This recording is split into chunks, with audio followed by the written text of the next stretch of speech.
राजस्थान में शीतलहर का कहर, घने कोहरे से जनजीवन प्रभावित, स्कूलों की छुट्टियां बढ़ी।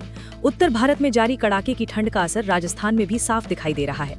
कई जिलों में मध्यम से घना कोहरा छाया रहा, जिससे सुबह के समय यातायात और दैनिक गतिविधियां प्रभावित हुईं। स्कूल खुलने के बावजूद बच्चों की उपस्थिति कम रही, जिसके चलते श्रीगंगानगर, हनुमानगढ़ और जयपुर में छुट्टियां बढ़ाई गईं।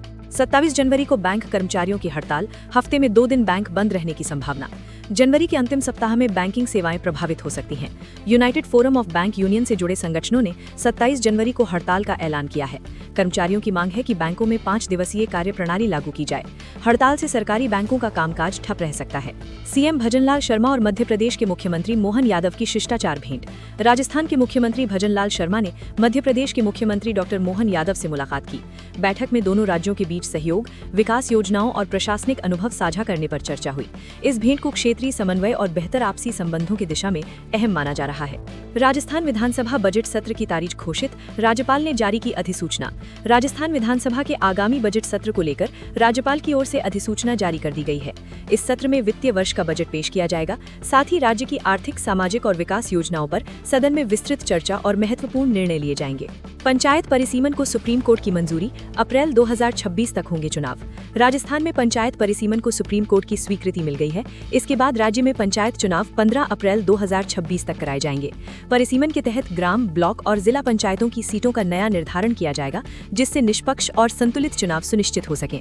बीकानेर के 75 गांवों में लगेंगी 1640 सोलर लाइटें, ग्रामीण क्षेत्रों में बढ़ेगी सुरक्षा। बीकानेर लोकसभा क्षेत्र के 75 गांवों में सोलर स्ट्रीट लाइटें लगाई जाएंगी। सीएसआर फंड के जरिए 1640 सोलर लाइटों को मंजूरी दी गई है। इससे ग्रामीण इलाकों में रात के समय रोशनी, सुरक्षा और आवागमन बेहतर होगा। साथ ही ऊर्जा संरक्षण को भी बढ़ावा मिलेगा। 2026 राजस्थान के ट्रांसपोर्ट सेक्टर के लिए खास होगा, बड़े प्रोजेक्ट पूरे होंगे। साल 2026 राजस्थान के लिए परिवहन के लिहाज से महत्वपूर्ण रहने वाला है। कई नए रेल लाइन और हाईवे प्रोजेक्ट पूरे होने की उम्मीद है। जयपुर जंक्शन का कायाकल्प अमृत भारत स्टेशन योजना के तहत किया जा रहा है, जिससे यात्रियों को आधुनिक सुविधाएं मिलेंगी। जयपुर में 12 जनवरी को शिक्षकों की महारैली, ओपीएस बहाली की मांग। राजधानी जयपुर में शिक्षक संगठनों द्वारा 12 जनवरी को चेतावनी महारैली आयोजित की जाएगी। रैली में ओपीएस बहाली, टेट अनिवार्यता पर पुनर्विचार और जर्जर स्कूल भवनों की मरम्मत के लिए बजट जारी करने जैसी मांगे प्रमुख रूप से उठाई जाएंगी। युवाओं को रोजगार का बड़ा अवसर, 10 जनवरी को मिलेंगे पुलिस नियुक्ति पत्र। केंद्रीय गृह मंत्री अमित शाह 10 जनवरी को जयपुर दौरे पर रहेंगे। इस दौरान राजस्थान पुलिस भर्ती में चयनित अभ्यर्थियों को नियुक्ति पत्र सौंपे जाएंगे। ये पहला अवसर होगा जब किसी केंद्रीय गृह मंत्री द्वारा सीधे पुलिस कांस्टेबलों को नियुक्ति पत्र दिए जाएंगे। बाड़मेर बालोतरा सीमा विवाद पर सियासी घमासान, कांग्रेस का विरोध प्रदर्शन। बाड़मेर और बालोतरा जिलों की सीमा में बदलाव को लेकर राजनीति तेज हो गई है। कांग्रेस नेता हरीश चौधरी ने सरकार पर जनभावनाओं की अनदेखी का आरोप लगाया। उन्होंने इसे असंवैधानिक बताते हुए कहा कि ये फैसला थार क्षेत्र की जनता को विभाजित करने वाला है। यूरिया संकट पर किसानों का अनोखा प्रदर्शन, सरकार के खिलाफ जताया आक्रोश। रबी सीजन में यूरिया खाद की कमी से किसान परेशान हैं। कई जिलों में खाद की दुकानों पर लंबी कतारें देखने को मिल रही हैं। विरोध स्वरूप किसानों ने गधों को गुलाब जामुन खिलाकर और यूरिया को श्रद्धांजलि देकर सरकार का ध्यान इस गंभीर समस्या की ओर खींचा। बयाना नगर पालिका में सफाई कर्मचारियों का प्रदर्शन, 2 माह से वेतन नहीं मिला। बयाना नगर पालिका के सफाई कर्मचारियों को पिछले 2 महीनों से वेतन नहीं मिलने पर नाराजगी बढ़ गई। कर्मचारियों ने कार्यालय का घेराव कर प्रदर्शन किया। अधिकारियों ने जल्द वेतन जारी करने का आश्वासन दिया, जिसके बाद स्थिति को शांत करने का प्रयास किया गया। रेलवे की नई पहल, ट्रेन संचालन होगा ज्यादा सुरक्षित और समयबद्ध। रेलवे ने ट्रेन संचालन को बेहतर बनाने के लिए विभिन्न विभागों की संयुक्त टीमें बनाई हैं। ये टीमें तकनीकी खराबियों की समय रहते पहचान करेंगी। इस कदम से ट्रेनों की देरी कम होगी और यात्रियों को अधिक भरोसेमंद और सुरक्षित रेल सेवा मिलेगी। जर्जर स्कूल भवनों पर बड़ा फैसला, छात्रों को सुरक्षित भवनों में स्थानांतरित किया जाएगा। राज्य सरकार ने जर्जर स्कूल भवनों को लेकर अहम निर्णय लिया है। अब ऐसे स्कूलों के छात्रों को नजदीकी सुरक्षित भवनों में स्थानांतरित किया जाएगा। शिक्षा विभाग के अनुसार ये कदम बच्चों की सुरक्षा और पढ़ाई को बिना बाधा जारी रखने के लिए उठाया गया है। अजमेर दरगाह में मंदिर के दावे को सुप्रीम कोर्ट ने खारिज। अजमेर शरीफ दरगाह में मंदिर होने के दावे को लेकर दायर याचिका को सुप्रीम कोर्ट ने खारिज कर दिया। कोर्ट ने कहा कि ये मामला प्रथम दृष्टया विचार योग्य नहीं है। याचिका में धार्मिक गतिविधियों पर रोक लगाने की भी मांग की गई थी। सेना दिवस से पहले जयपुर में रिहर्सल परेड, सुरक्षा व्यवस्था मजबूत। सेना दिवस समारोह को लेकर जयपुर में 3 रिहर्सल परेड आयोजित की गई। इन परेडों के जरिए सैनिकों, वाहनों और उपकरणों का अभ्यास किया गया। अधिकारियों के अनुसार आयोजन को लेकर राजधानी में सुरक्षा के पुख्ता इंतजाम किए गए हैं। अजमेर मंडल के 2 स्टेशनों पर पीआईएस सिस्टम शुरू, यात्रियों को मिलेगी सुविधा। उमरा और श्यामलाजी रोड रेलवे स्टेशनों पर पैसेंजर इन्फॉर्मेशन सिस्टम स्थापित किया गया है। इसके जरिए यात्रियों को ट्रेन समय, प्लेटफॉर्म और अन्य जरूरी जानकारी रियल टाइम में मिलेगी, जिससे यात्रा अनुभव और अधिक सहज होगा। राजस्थान डिजी फेस्ट टाई ग्लोबल समिट 2026 में एआई फिल्म मेकिंग और स्टोरी टेलिंग पर मंथन। डिजी फेस्ट टाई ग्लोबल समिट 2026 में एआई आधारित फिल्म मेकिंग और स्टोरी टेलिंग पर चर्चा हुई। समिट में 19 फिल्मों की स्क्रीनिंग की गई। विशेषज्ञों ने डिजिटल मीडिया और कंटेंट क्रिएशन के नए अवसरों पर विचार साझा किए। जालौर में महिलाओं पर स्मार्टफोन पाबंदी का मामला मानव अधिकार आयोग पहुंचा। जालौर जिले के गजीपुरा गांव में महिलाओं और लड़कियों पर मोबाइल इस्तेमाल पर रोक का मामला सामने आया है। राष्ट्रीय मानवाधिकार आयोग ने इस पर संज्ञान लेते हुए जिला कलेक्टर को नोटिस जारी कर 14 दिन में रिपोर्ट मांगी है। वीआईपी नंबर घोटाला उजागर, 39 लोगों के खिलाफ मामला दर्ज। परिवहन विभाग में वीआईपी नंबर आवंटन में गड़बड़ी का बड़ा मामला सामने आया है। जांच में 2100 से ज्यादा वाहनों को गलत तरीके से नंबर दिए जाने का खुलासा हुआ। इसमें अधिकारियों और दलालों की मिलीभगत पाई गई, जिसके बाद केस दर्ज किया गया। 4 राष्ट्रीय ओलंपियाड में चयन, जयपुर की छात्रा की बड़ी उपलब्धि। जयपुर की छात्रा चैनिका मंडल ने एक साथ 4 राष्ट्रीय ओलंपियाड में चयनित होकर इतिहास रच दिया। वहीं 12 वर्षीय माधव शर्मा ने भी राज्य स्तरीय प्रतियोगिता के लिए क्वालिफाई किया। इन सफलताओं से शहर का नाम राष्ट्रीय स्तर पर रोशन हुआ। Doctor Ambedkar memorial welfare society चुनाव शांतिपूर्ण संपन्न। Doctor Ambedkar memorial welfare society के चुनाव में 86% मतदान दर्ज किया गया। मतदान प्रक्रिया शांतिपूर्ण रही। अधिकारियों के अनुसार निष्पक्षता और पारदर्शिता बनाए रखने के लिए सभी जरूरी व्यवस्थाएं की गई थी। अरावली की पहाड़ियों में बसा रह कमाला गांव आज भी बुनियादी सुविधाओं से दूर। करीब 2000 फीट ऊंचाई पर स्थित रह कमाला गांव में आज भी बिजली, सड़क, स्वास्थ्य और पानी जैसी सुविधाएं नहीं हैं। ग्रामीणों को रोजमर्रा की जिंदगी में भारी कठिनाइयों का सामना करना पड़ रहा है, जो प्रशासनिक व्यवस्था पर सवाल खड़े करता है। राजस्थान में जल आपूर्ति बढ़ाने का फैसला, सिंचाई और पेयजल को मिलेगा लाभ। राज्य सरकार ने जल प्रबंधन के तहत न्यूनतम 1700 क्यूसेक पानी की आपूर्ति सुनिश्चित करने का निर्णय लिया है। इसका उद्देश्य कृषि, पेयजल और औद्योगिक जरूरतों को संतुलित करना है, ताकि भविष्य में जल संकट से बचा जा सके। राजस्थान में शीतलहर का कहर, घने कोहरे से जनजीवन प्रभावित, स्कूलों की छुट्टियां बढ़ी। उत्तर भारत में जारी कड़ाके की ठंड का असर राजस्थान में भी साफ दिखाई दे रहा है। कई जिलों में मध्यम से घना कोहरा छाया रहा, जिससे सुबह के समय यातायात और दैनिक गतिविधियां प्रभावित हुईं। स्कूल खुलने के बावजूद बच्चों की उपस्थिति कम रही, जिसके चलते श्रीगंगानगर, हनुमानगढ़ और जयपुर में छुट्टियां बढ़ाई गईं। 27 जनवरी को बैंक कर्मचारियों की हड़ताल, हफ्ते में 2 दिन बैंक बंद रहने की संभावना। जनवरी के अंतिम सप्ताह में बैंकिंग सेवाएं प्रभावित हो सकती हैं। United forum of bank union से जुड़े संगठनों ने 27 जनवरी को हड़ताल का ऐलान किया है। कर्मचारियों की मांग है कि बैंकों में 5 दिवसीय कार्य प्रणाली लागू की जाए।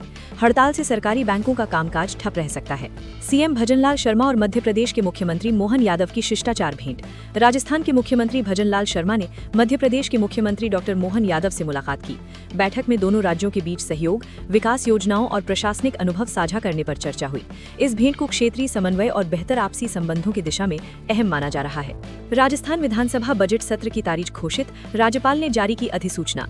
राजस्थान विधानसभा के आगामी बजट सत्र को लेकर राज्यपाल की ओर से अधिसूचना जारी कर दी गई है। इस सत्र में वित्तीय वर्ष का बजट पेश किया जाएगा। साथ ही राज्य की आर्थिक, सामाजिक और विकास योजनाओं पर सदन में विस्तृत चर्चा और महत्वपूर्ण निर्णय लिए जाएंगे। पंचायत परिसीमन को सुप्रीम कोर्ट की मंजूरी, अप्रैल 2026 तक होंगे चुनाव। राजस्थान में पंचायत परिसीमन को सुप्रीम कोर्ट की स्वीकृति मिल गई है। इसके बाद राज्य में पंचायत चुनाव 15 अप्रैल 2026 तक कराए जाएंगे। परिसीमन के तहत ग्राम, ब्लॉक और जिला पंचायतों की सीटों का नया निर्धारण किया जाएगा, जिससे निष्पक्ष और संतुलित चुनाव सुनिश्चित हो सके। बीकानेर के 75 गांवों में लगेंगी 1640 सोलर लाइटें, ग्रामीण क्षेत्रों में बढ़ेगी सुरक्षा। बीकानेर लोकसभा क्षेत्र के 75 गांवों में सोलर स्ट्रीट लाइटें लगाई जाएंगी। सीएसआर फंड के जरिए 1640 सोलर लाइटों को मंजूरी दी गई है। इससे ग्रामीण इलाकों में रात के समय रोशनी, सुरक्षा और आवागमन बेहतर होगा। साथ ही ऊर्जा संरक्षण को भी बढ़ावा मिलेगा। 2026 राजस्थान के ट्रांसपोर्ट सेक्टर के लिए खास होगा, बड़े प्रोजेक्ट पूरे होंगे। साल 2026 राजस्थान के लिए परिवहन के लिहाज से महत्वपूर्ण रहने वाला है। कई नए रेल लाइन और हाईवे प्रोजेक्ट पूरे होने की उम्मीद है। जयपुर जंक्शन का कायाकल्प अमृत भारत स्टेशन योजना के तहत किया जा रहा है, जिससे यात्रियों को आधुनिक सुविधाएं मिलेंगी। जयपुर में 12 जनवरी को शिक्षकों की महारैली, ओपीएस बहाली की मांग। राजधानी जयपुर में शिक्षक संगठनों द्वारा 12 जनवरी को चेतावनी महारैली आयोजित की जाएगी। रैली में ओपीएस बहाली, टेट अनिवार्यता पर पुनर्विचार और जर्जर स्कूल भवनों की मरम्मत के लिए बजट जारी करने जैसी मांगे प्रमुख रूप से उठाई जाएंगी। युवाओं को रोजगार का बड़ा अवसर, 10 जनवरी को मिलेंगे पुलिस नियुक्ति पत्र। केंद्रीय गृह मंत्री अमित शाह 10 जनवरी को जयपुर दौरे पर रहेंगे। इस दौरान राजस्थान पुलिस भर्ती में चयनित अभ्यर्थियों को नियुक्ति पत्र सौंपे जाएंगे। ये पहला अवसर होगा जब किसी केंद्रीय गृह मंत्री द्वारा सीधे पुलिस कांस्टेबलों को नियुक्ति पत्र दिए जाएंगे। बाड़मेर बालोतरा सीमा विवाद पर सियासी घमासान, कांग्रेस का विरोध प्रदर्शन। बाड़मेर और बालोतरा जिलों की सीमा में बदलाव को लेकर राजनीति तेज हो गई है। कांग्रेस नेता हरीश चौधरी ने सरकार पर जन भावनाओं की अनदेखी का आरोप लगाया। उन्होंने इसे असंवैधानिक बताते हुए कहा कि ये फैसला थार क्षेत्र की जनता को विभाजित करने वाला है। यूरिया संकट पर किसानों का अनोखा प्रदर्शन, सरकार के खिलाफ जताया आक्रोश। रबी सीजन में यूरिया खाद की कमी से किसान परेशान हैं। कई जिलों में खाद की दुकानों पर लंबी कतारें देखने को मिल रही हैं। विरोध स्वरूप किसानों ने गधों को गुलाब जामुन खिलाकर और यूरिया को श्रद्धांजलि देकर सरकार का ध्यान इस गंभीर समस्या की ओर खींचा। बयाना नगर पालिका में सफाई कर्मचारियों का प्रदर्शन, 2 माह से वेतन नहीं मिला। बयाना नगर पालिका के सफाई कर्मचारियों को पिछले 2 महीनों से वेतन नहीं मिलने पर नाराजगी बढ़ गई। कर्मचारियों ने कार्यालय का घेराव कर प्रदर्शन किया। अधिकारियों ने जल्द वेतन जारी करने का आश्वासन दिया, जिसके बाद स्थिति को शांत करने का प्रयास किया गया। रेलवे की नई पहल, ट्रेन संचालन होगा ज्यादा सुरक्षित और समयबद्ध। रेलवे ने ट्रेन संचालन को बेहतर बनाने के लिए विभिन्न विभागों की संयुक्त टीमें बनाई हैं। ये टीमें तकनीकी खराबियों की समय रहते पहचान करेंगी। इस कदम से ट्रेनों की देरी कम होगी और यात्रियों को अधिक भरोसेमंद और सुरक्षित रेल सेवा मिलेगी। जर्जर स्कूल भवनों पर बड़ा फैसला, छात्रों को सुरक्षित भवनों में स्थानांतरित किया जाएगा। राज्य सरकार ने जर्जर स्कूल भवनों को लेकर अहम निर्णय लिया है। अब ऐसे स्कूलों के छात्रों को नजदीकी सुरक्षित भवनों में स्थानांतरित किया जाएगा। शिक्षा विभाग के अनुसार ये कदम बच्चों की सुरक्षा और पढ़ाई को बिना बाधा जारी रखने के लिए उठाया गया है। अजमेर दरगाह में मंदिर के दावे को सुप्रीम कोर्ट ने खारिज। अजमेर शरीफ दरगाह में मंदिर होने के दावे को लेकर दायर याचिका को सुप्रीम कोर्ट ने खारिज कर दिया। कोर्ट ने कहा कि ये मामला प्रथम दृष्टया विचार योग्य नहीं है। याचिका में धार्मिक गतिविधियों पर रोक लगाने की भी मांग की गई थी। सेना दिवस से पहले जयपुर में रिहर्सल परेड, सुरक्षा व्यवस्था मजबूत। सेना दिवस समारोह को लेकर जयपुर में 3 रिहर्सल परेड आयोजित की गई। इन परेडों के जरिए सैनिकों, वाहनों और उपकरणों का अभ्यास किया गया। अधिकारियों के अनुसार आयोजन को लेकर राजधानी में सुरक्षा के पुख्ता इंतजाम किए गए हैं। अजमेर मंडल के 2 स्टेशनों पर PIS सिस्टम शुरू, यात्रियों को मिलेगी सुविधा। उमरा और श्यामलाजी रोड रेलवे स्टेशनों पर पैसेंजर इन्फॉर्मेशन सिस्टम स्थापित किया गया है। इसके जरिए यात्रियों को ट्रेन समय, प्लेटफॉर्म और अन्य जरूरी जानकारी रियल टाइम में मिलेगी, जिससे यात्रा अनुभव और अधिक सहज होगा। राजस्थान डिजी फेस्ट टाई ग्लोबल समिट 2026 में AI फिल्म मेकिंग और स्टोरी टेलिंग पर मंथन। डिजी फेस्ट टाई ग्लोबल समिट 2026 में AI आधारित फिल्म मेकिंग और स्टोरी टेलिंग पर चर्चा हुई। समिट में 19 फिल्मों की स्क्रीनिंग की गई। विशेषज्ञों ने डिजिटल मीडिया और कंटेंट क्रिएशन के नए अवसरों पर विचार साझा किए। जालौर में महिलाओं पर स्मार्टफोन पाबंदी का मामला मानव अधिकार आयोग पहुंचा। जालौर जिले के गजीपुरा गांव में महिलाओं और लड़कियों पर मोबाइल इस्तेमाल पर रोक का मामला सामने आया है। राष्ट्रीय मानवाधिकार आयोग ने इस पर संज्ञान लेते हुए जिला कलेक्टर को नोटिस जारी कर 14 दिन में रिपोर्ट मांगी है। VIP नंबर घोटाला उजागर, 39 लोगों के खिलाफ मामला दर्ज। परिवहन विभाग में VIP नंबर आवंटन में गड़बड़ी का बड़ा मामला सामने आया है। जांच में 2100 से ज्यादा वाहनों को गलत तरीके से नंबर दिए जाने का खुलासा हुआ। इसमें अधिकारियों और दलालों की मिलीभगत पाई गई, जिसके बाद केस दर्ज किया गया। 4 राष्ट्रीय ओलंपियाड में चयन, जयपुर की छात्रा की बड़ी उपलब्धि। जयपुर की छात्रा चैनिका मंडल ने एक साथ 4 राष्ट्रीय ओलंपियाड में चयनित होकर इतिहास रच दिया। वहीं 12 वर्षीय माधव शर्मा ने भी राज्य स्तरीय प्रतियोगिता के लिए क्वालिफाई किया। इन सफलताओं से शहर का नाम राष्ट्रीय स्तर पर रोशन हुआ। Doctor Ambedkar memorial welfare society चुनाव शांतिपूर्ण संपन्न। Doctor Ambedkar memorial welfare society के चुनाव में 86% मतदान दर्ज किया गया। मतदान प्रक्रिया शांतिपूर्ण रही। अधिकारियों के अनुसार निष्पक्षता और पारदर्शिता बनाए रखने के लिए सभी जरूरी व्यवस्थाएं की गई थी। अरावली की पहाड़ियों में बसा रह कमाला गांव आज भी बुनियादी सुविधाओं से दूर। करीब 2000 फीट ऊंचाई पर स्थित रह कमाला गांव में आज भी बिजली, सड़क, स्वास्थ्य और पानी जैसी सुविधाएं नहीं है। ग्रामीणों को रोजमर्रा की जिंदगी में भारी कठिनाइयों का सामना करना पड़ रहा है, जो प्रशासनिक व्यवस्था पर सवाल खड़े करता है। राजस्थान में जल आपूर्ति बढ़ाने का फैसला, सिंचाई और पेयजल को मिलेगा लाभ। राज्य सरकार ने जल प्रबंधन के तहत न्यूनतम 1700 क्यूसेक पानी की आपूर्ति सुनिश्चित करने का निर्णय लिया है। इसका उद्देश्य कृषि, पेयजल और औद्योगिक जरूरतों को संतुलित करना है, ताकि भविष्य में जल संकट से बचा जा सके।